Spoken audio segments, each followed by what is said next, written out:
We're online. We don't normally have this one. I'm at home. Are we actually broadcasting?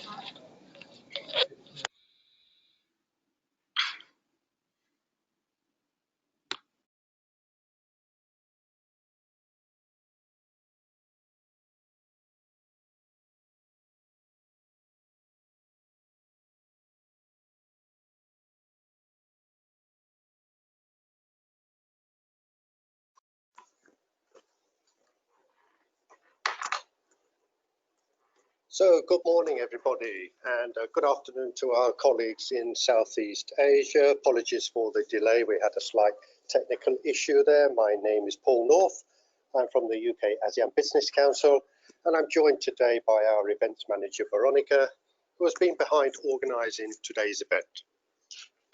Today we have with us actually two very special guests in the way of Claire Bull and Vishmi de Silva from Asia Market Entry, who are an organisation that assists UK tech companies to have a presence in the ASEAN region.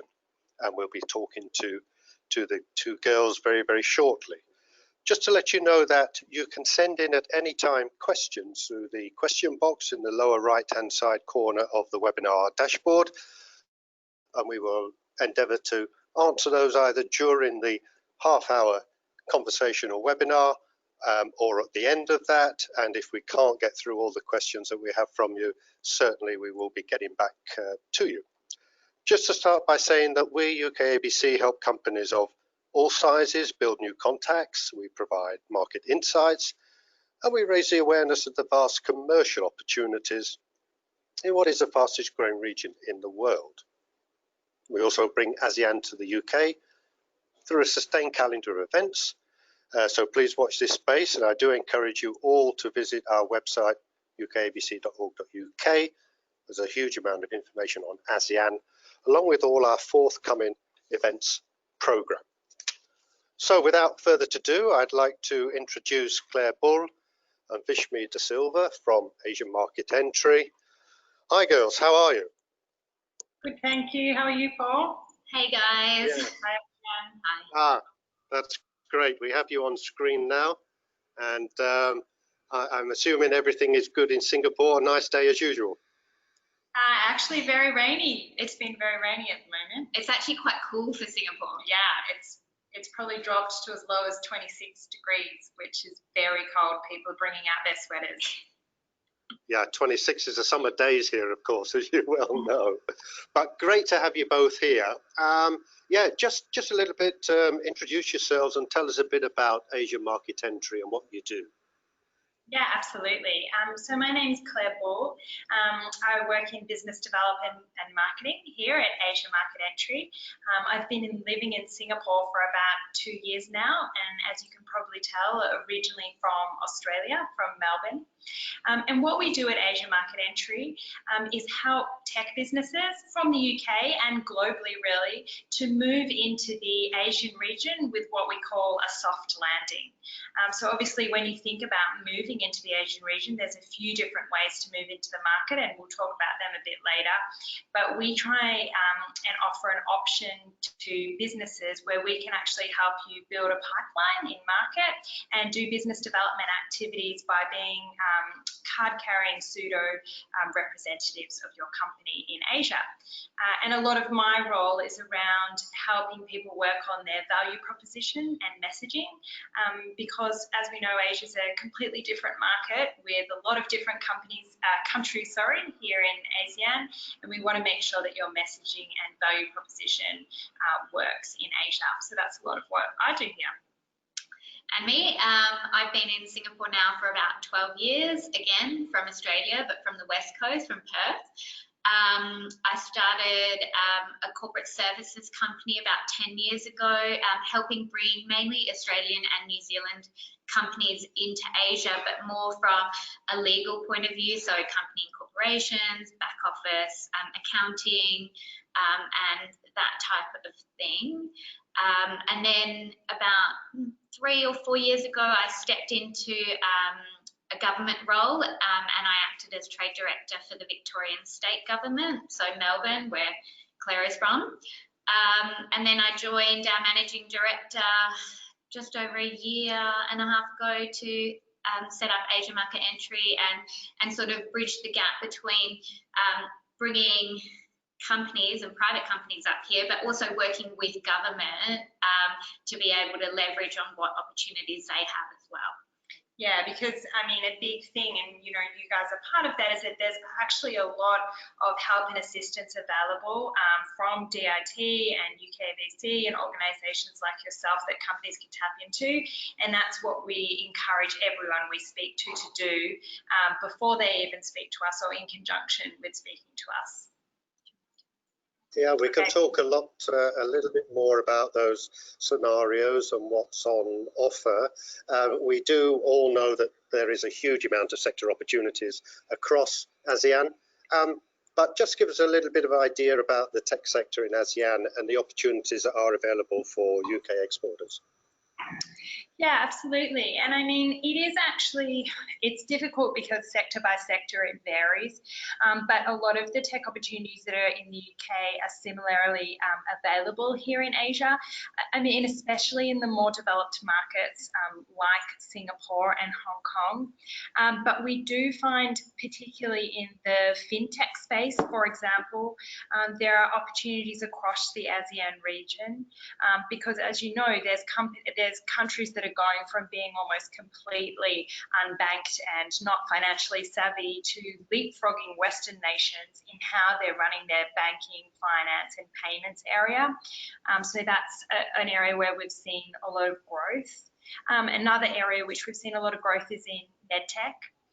So obviously there's aging populations, and you know, the movement from being an aging population to actually an aged population in Asia is growing really fast. So we see the medtech sector really growing, and there's a lot of amazing innovative companies coming in, and particularly in Singapore, I believe, Vishmi, you know that there's some government grants in that area as well? Yeah, it just in general, with the landscape in Singapore specifically, the government is very proactive in encouraging businesses to adopt anything that can increase efficiencies.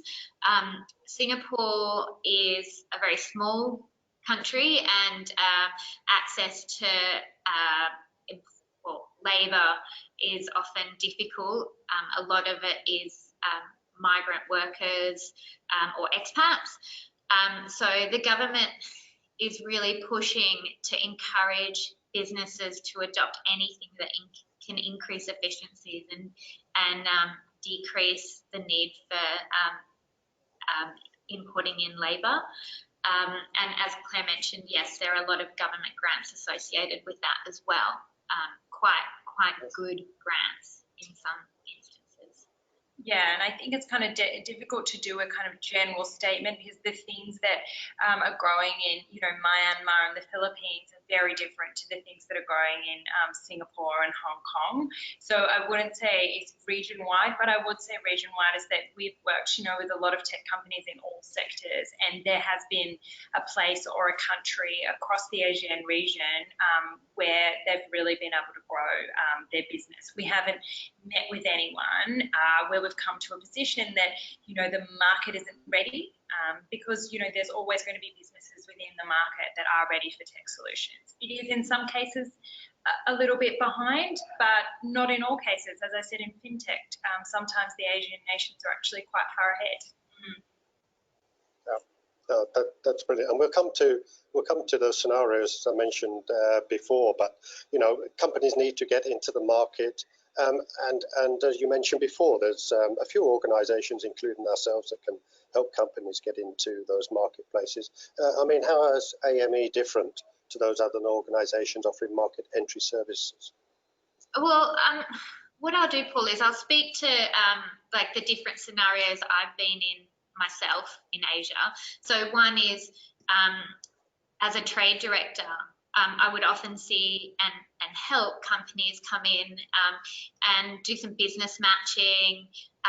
Companies would fly in maybe for a trade mission, and we'd set up a lot of opportunities for them to meet with potential clients. And then what would happen is they'd fly out and they'd miss that ongoing touch, which I found a bit difficult in my role because, you know, someone would fly in, they'd be 110% on the ground, speaking to people. They'd fly back to their home country, which in my case was Australia, and then they'd get caught up in their day-to-day activities back home and their business. And what would happen is then they'd fly back again 6 months later and expect the conversation to keep going and for momentum to happen. But what's frustrating from a potential client over here is, no, we still want to keep in touch. We still have questions. We still need that touch. So that was something that I found quite interesting when I was in the trade role. Yeah, and I think with that fly-in, fly-out method, which is absolutely an option, one of the hard things is that Asia is still a very relationship-based marketplace, and people are wanting to contact you through channels like WhatsApp, which is a messaging service. I was sort of talking to someone recently and said, when I was doing business in Australia, I would have written in excess of 100 emails a day. Since I've moved into working in Asia, I would write less than 5 emails a day, but I have sent WhatsApp messages to CEOs of multinational companies, and people sort of people communicate differently. And I know this sounds a little bit silly, but people go for coffees to talk about things in between, you know, the flow of a deal. So actually being here on the ground helps you from a perspective of staying in contact. But also I think if you know someone can come here on the ground, or you can hire someone locally or have someone locally here, it does make businesses feel like you're invested in the region, because people in ASEAN are used to companies from overseas flying in and out, and so they know, I guess, the deal, and they do appreciate if a business can have a presence on the ground in Asia. And it does show that there's a degree of investment in the country to say, you know, we're here and we're serious about building out our business in the ASEAN region. And often we've had clients who have tried the fly-in, fly-out method before, and we'll walk into a meeting with them carrying their business cards with their email addresses, and they'll introduce us as their team on the ground here. And you can see the body language change because they know, look, these guys are committed, they're here, and they mean business. That's right. I mean, we're always beating the drum about ASEAN, and it is, as you rightly said, it's a place that needs regular visits, and it's all about gaining the trust and confidence, not just in the business, but in those persons who are out there who are dealing. So yeah, it's about gaining that trust and potential with the clients and the distributors. So absolutely. And I mean, even one other thing I'll say is, you know, you guys are just starting your day there at 9:30, 9:45, and it's now 5:45 p.m. here. So we're actually finishing our day in Asia as you start your day. So just from a pure logistics perspective, if people are sending you messages, it's going to be while you're sleeping and they're wanting a response. And sometimes that can get really difficult. So, you know, if we just want to go through the options, there's, I guess, not to come into Asia, which is always an option.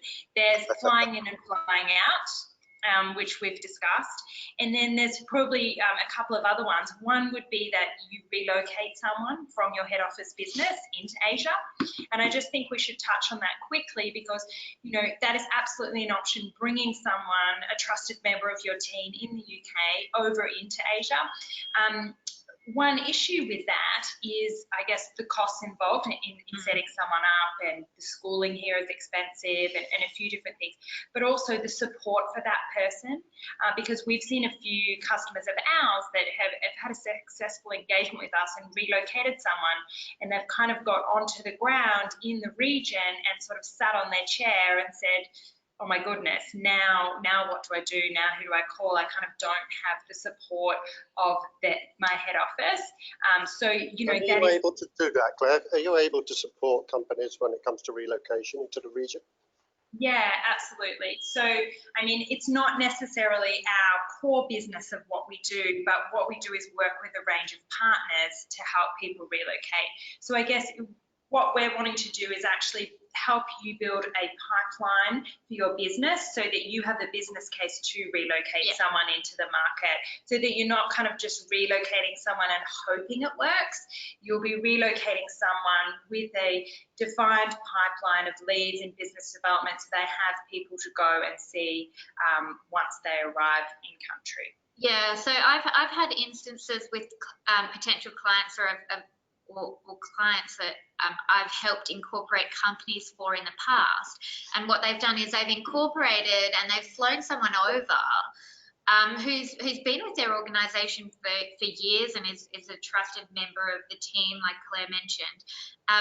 And what I've seen happen in some instances is they come over and things might not necessarily work out to plan, and they go back and they end up with a really a negative sort of tax implication on a personal level, which then causes issues for the employee. So there are also factors that you've got to think of when you relocate someone, and how that's going to affect their entire tax situation in their home country, this being the UK, or sometimes schooling and the cost. And if you actually go onto our website, you'll see we've got some blogs and some insights on things like the cost of living in Asia, the cost of moving to Singapore, and some other interesting things that we can touch on later as well. Of course, good. I mean, let's look at the situation, because the majority of SMEs that we are looking at this moment in time are not necessarily looking immediately to set up a representative office there or a permanent base. They want to put their feet into the water there and just test it and see how it's going. So they're probably looking to partner up with somebody in the market that has good accesses and routes into the market for their particular product or service. So let's talk a little bit how you can help them. Okay, yeah, great. And I mean, that's kind of the perfect type of company that we'd like to work in. So what we'd offer up front to a business like that is to talk to them about, I guess, their value proposition and how that works for the ASEAN region. So there's two sides to that. There's what is it that they want to offer in Asia, and what is it that the Asian region needs from their business. So often companies that are quite successful in their home market, not all of their products or all of their services will be applicable in this market. And we're only successful if we give businesses that feedback. So the first stage is for us to kind of, look through a company's product or service and say, this is what we think will work for you or won't. And then we would actually go out and do a period of lead generation and business development. And often what that culminates in, it's probably only a 2 to 4 week process. And what that culminates in is a visit from that business where we will have set up a range of qualified opportunities for them in the ASEAN region.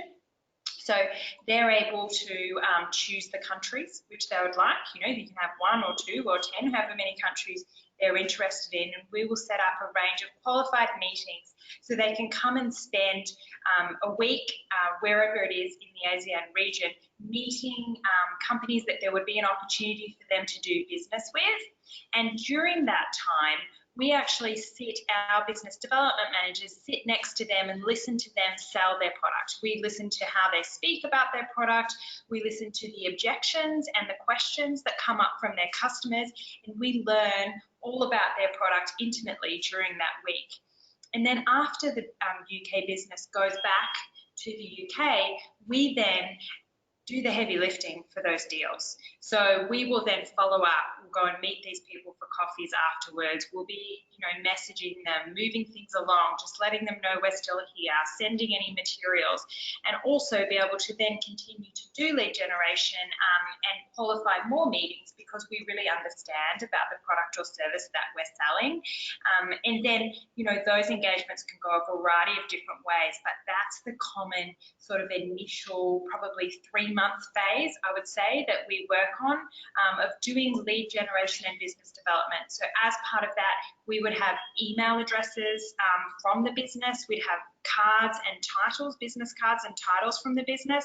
So we would essentially be acting as your business or as your office. And we have a beautiful office here in Boat Quay in Singapore, which people are able to work from, our clients are able to work from while we're here, and it can be used as an address for your company when you're going out to people. So that's kind of the typical engagement that we offer to help people, as you say, dip their toe in the water without making an investment in moving here or relocating anyone.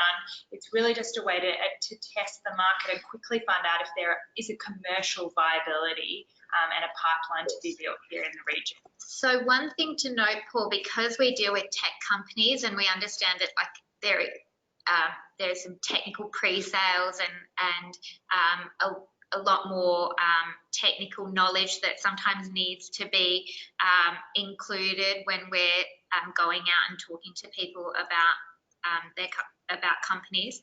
What we do is we sort of step aside and we don't touch the sort of pre-sales tech side of things. What we do though is we will go into meetings, we will bookend them, introduce and then dial in someone from the UK who will then sort of possibly do a demo or speak to the tech questions. Usually if there's a CTO involved, we'll put them in touch directly so that they can answer those sort of technical questions. And then at the end of the meeting, we close the meeting and we will continue to push that deal further along and project manage it from the ground. Just, I think it might be a good time to take a couple of questions here, Vishmi and Claire, because it is relating to finding partners in the marketplace. I've got one question here from Thomas, who's talking about due diligence, about the companies that you are putting in front of them. I'm assuming that they want reassurance that they're not an Arthur Daly in the market and that they are genuine companies. How are you doing the due diligence? Well, we use a lot of personal network through ourselves and our partners. So, I mean, I guess it doesn't serve us to put people in front of a business that's not genuinely interested in and has the ability to buy a product because, no one's going to use us again or refer us to anyone if we were to do that. We tend to work on enterprise selling, so the size of the businesses that we're getting in front of are quite large as it is. So that isn't an issue we've really had to come up against in the marketplace at all. Okay. No, that's interesting. Another question again, which is related to partner identification. I've got a question here from Michael, who is saying what type of costs are involved with finding a handful of partners. And you can answer this one if you like. How do you get paid? Is it a retainer or is it a success? So we get paid on a time and materials basis.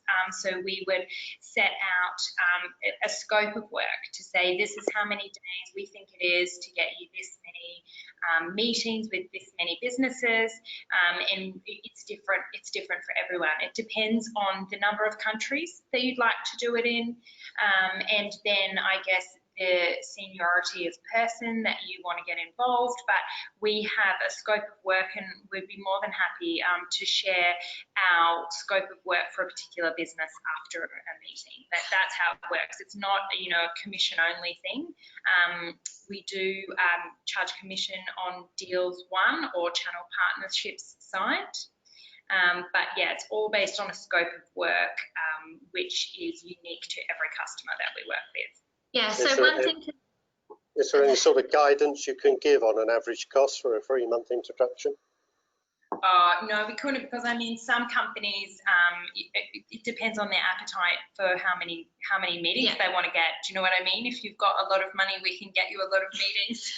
but also, I think generally what we do is we're quite particular with who we take on as well, because as you can imagine, Singapore's a very small place.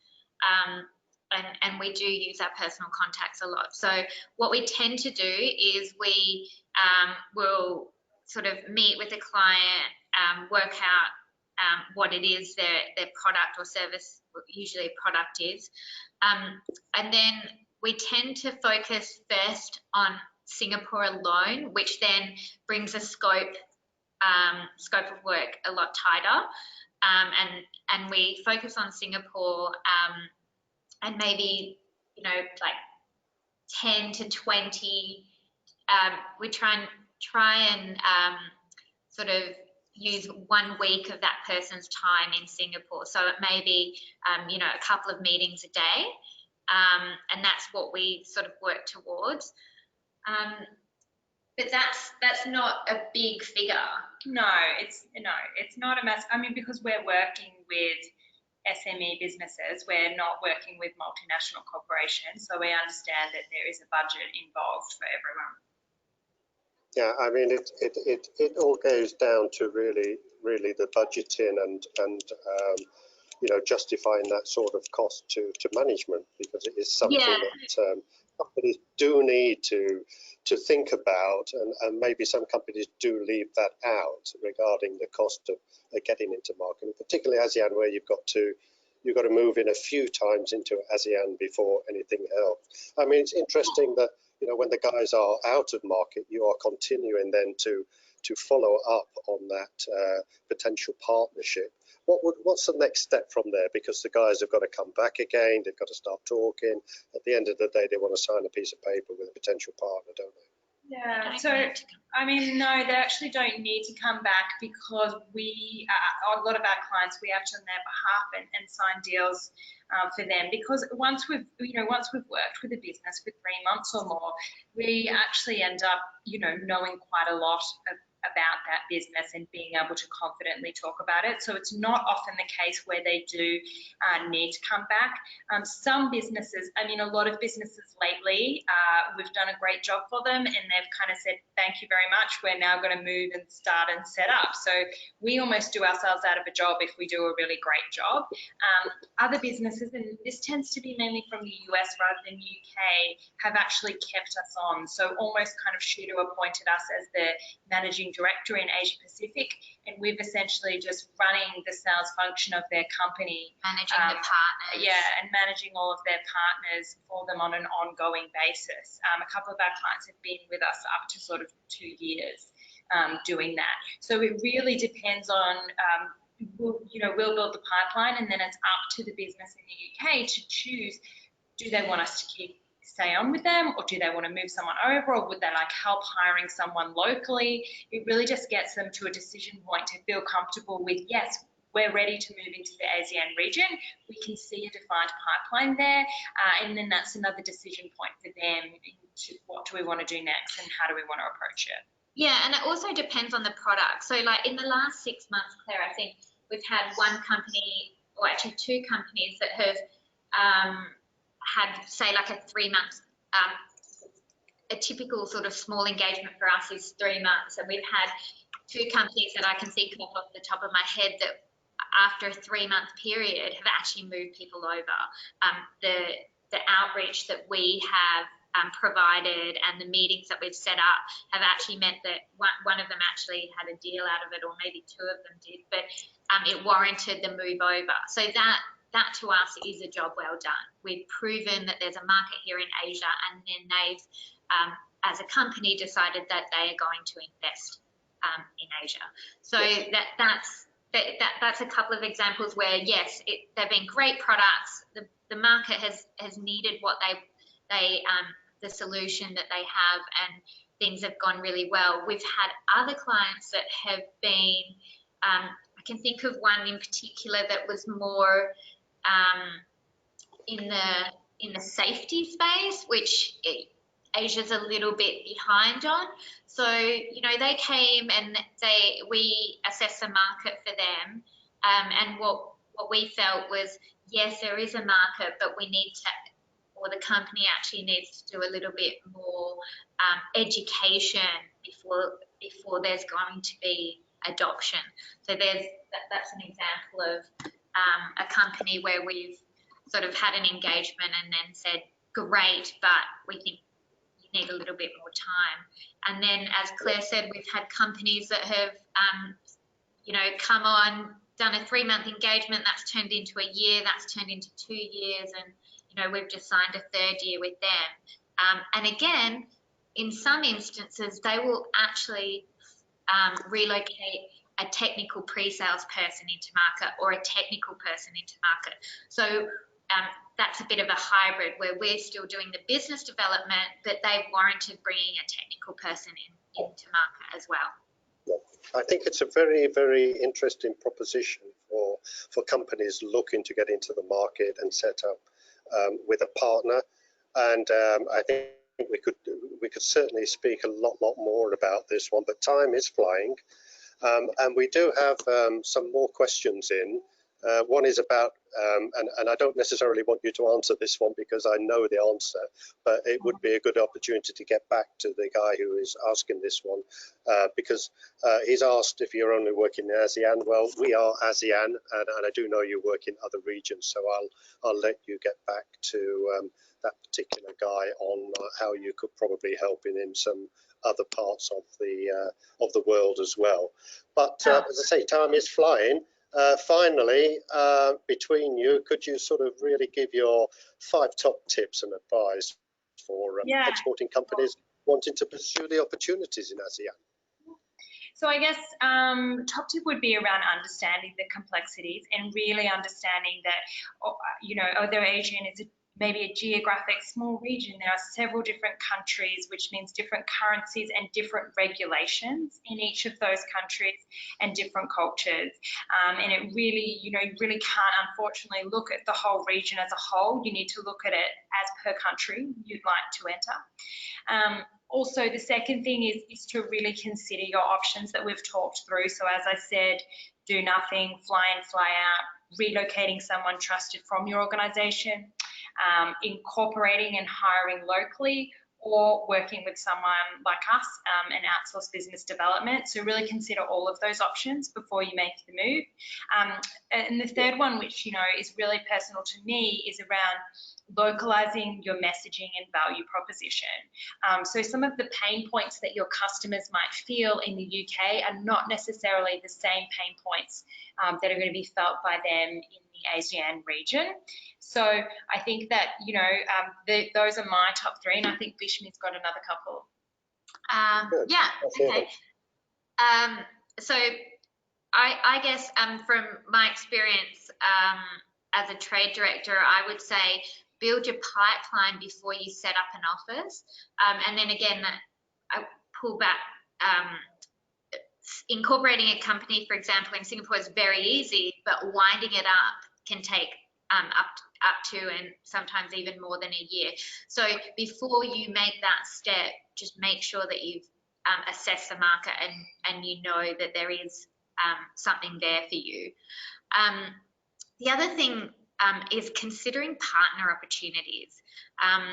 Now that there's twofold. There's partner opportunities with channel partners and how channel partners can help you, and then also trade agencies. And I'm a big advocate for trade agencies. If you know their where they can help you and you know their limitations, then you can go about and use them to your advantage, and it's a win-win for the trade agency because they're getting their outcomes. They want to see you guys grow and export, and at the same time they've got contacts that you can leverage on, and sometimes often government assistance or missions that you can work with and join them on. Brilliant. Good. Some great tips there. Thank you very much indeed. I mean, Claire and Vishmi, many thanks. That's been very informative.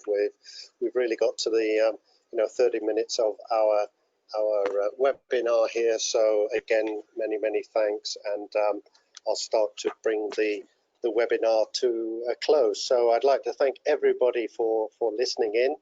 We do have some questions which we've not answered, but Claire and Vishmi will get back to you on that. So don't worry, we'll come back to you on those. just wanted to mention that we have another webinar on the 22nd of January 2020 in the new year, and it's about getting your products out into market. It's titled How to Ensure Your Precious Cargo Gets from Manchester to Manila, but we are talking with a logistic company, Edge Worldwide Logistics, who actually specialize in precious cargoes into ASEAN markets. So please take a look at that, and please sign up. I'd also like to just refer you again to our website, UK-ASEAN.org.uk, where there's a huge amount of information. And yeah, we're up to webinar 6 in our series here. We do have those all available online. They're pre-recorded, they're not pre-recorded, they're recorded. So you can have a listen to that and catch up on a lot of other related information and videos that we have. They're all on the Go to Stage platform, so Google that, Go to Stage, search UK-ASEAN Business Council, and you'll have access then to all our previous webinars and videos. So once again, many thanks for listening to us today. If I don't speak to many of you before, please do have a good Christmas and a Happy New Year, and we'll all see you next year in 2020. Thank you very much again. Thanks, Paul. Thanks, guys. Thanks. Thanks. Bye.